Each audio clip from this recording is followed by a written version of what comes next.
Hi there guys, I'm Nikhil from notionhub, and in this video, I'm going to show you the most important tips and tricks for your Poco M6 Pro. By the way, I'll also be uploading a dedicated video for the best feature section where I'll be showing you all the features available on this phone. So do check out that video as well. Link will be in the description. With that said, let's look at the most important tips and tricks. First, let's disable all the ads or things that can generate ads or annoying notifications. So to do that, go to settings, select the fingerprint settings option, then authorization. Now disable this toggle. There will be some bloatware applications pre-installed on your phone. Directly delete them, and if you can't, at least disable them. Next, I'm going to show you some system applications which you can't delete, but they will create some kind of ads. For example, you can go to downloads, go to settings menu and disable show recommended content. Next, we have to do the same for security app. Just go to the security app cleaner and disable the toggle. Next, go to music app, settings, advanced settings, then disable. It's not the end. Finally, you can also find it in themes. Go to settings and disable show ads personalized recommendations. Now besides these, there might be some other bloatware that I missed out. So if you find them, do let me know by commenting below this video.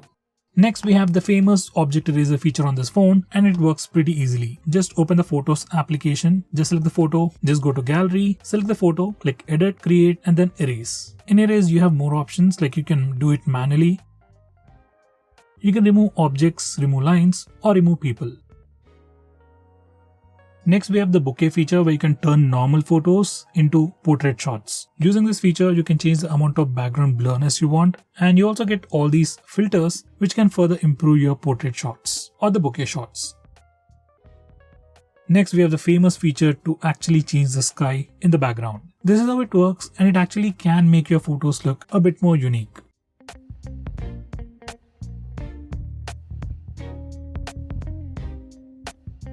Next, we have Ultra Battery Saver, which is another unique feature available only on this phone. Let's say you have just about 5% of battery and you want your phone to stay alive for 2 to 3 hours. Then you just enable this Ultra Battery Saver. It'll kill all the applications running in the background, restrict your phone's usage, and give you basic features like calls, SMS, and keep your phone alive for the next 2 to 3 hours. This is an amazing feature that you should definitely use. Next, we have Circle to Search. Now this particular feature is enabled by default. To trigger it, you just need to press and hold on the bottom bar and then just circle to do a search. This is just like Google search, but you can precisely circle the object that you want to search for.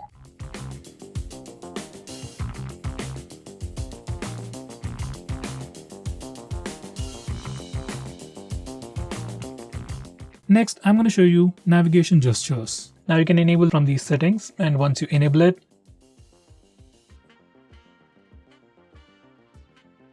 you can swipe from the bottom of the screen to go home, swipe and hold for recent tabs. You can swipe from the left side or the right side to go back a step. For Google Assistant, you can swipe from the bottom left corner or the bottom right corner.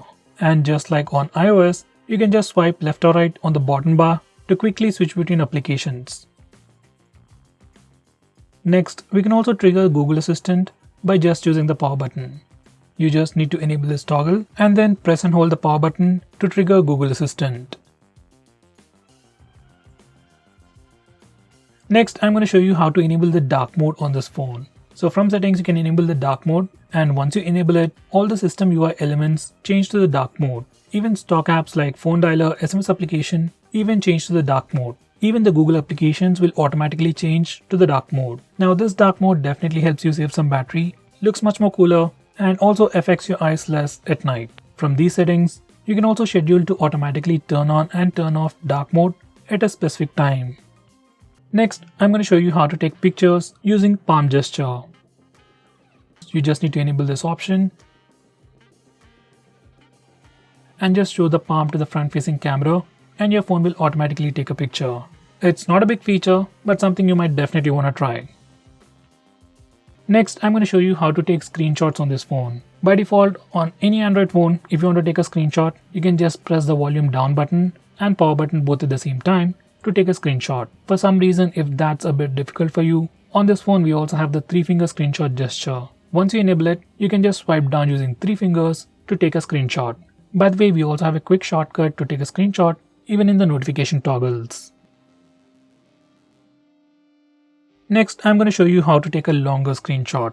So to take a longer screenshot, first we need to take a regular screenshot. You can either use the buttons or the gesture. Now once you take a screenshot, you'll see a small pop-up preview. Just tap on scroll to start taking a long screenshot.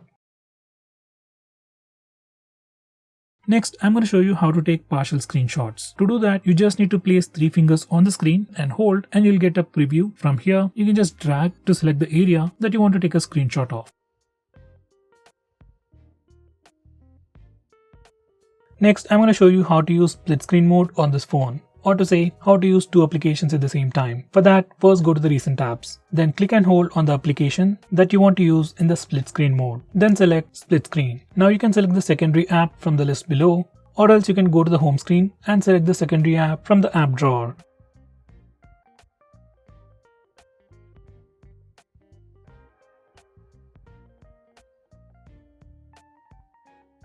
Next, if you want to change the display sleep time or the display screen on time, you can do that from these settings. Normally you can find it in the display options on other phones, but it's a bit tricky on this phone. Next, if you want to display the memory usage on the recent apps page, you need to enable this particular toggle. And once you do that, every time you go to the recent apps page, you can check out the memory status. Next, if you want to display the battery percentage on the status bar, this is what you need to do. Go to these settings and you can choose between any of these options. I would select percentage outside the icon.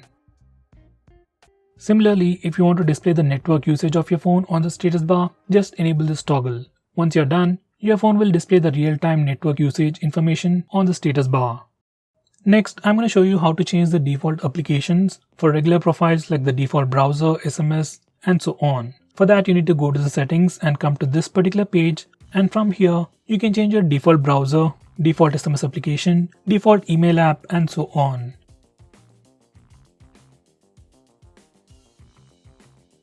Going on next, if you're someone who's really concerned about privacy about your phone, and if you want to lock few applications on your phone, you can do that on this phone without installing any third-party applications.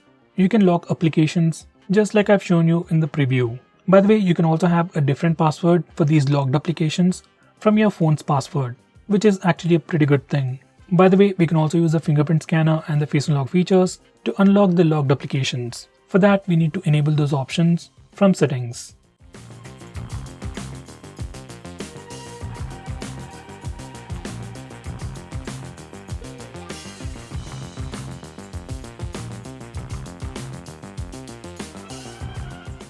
So guys, these are all the most important tips and tricks that you need to know about your phone. If I missed out on anything important, do let me know by commenting below this video. With that said, this is Nikhil signing off. See you in my next video.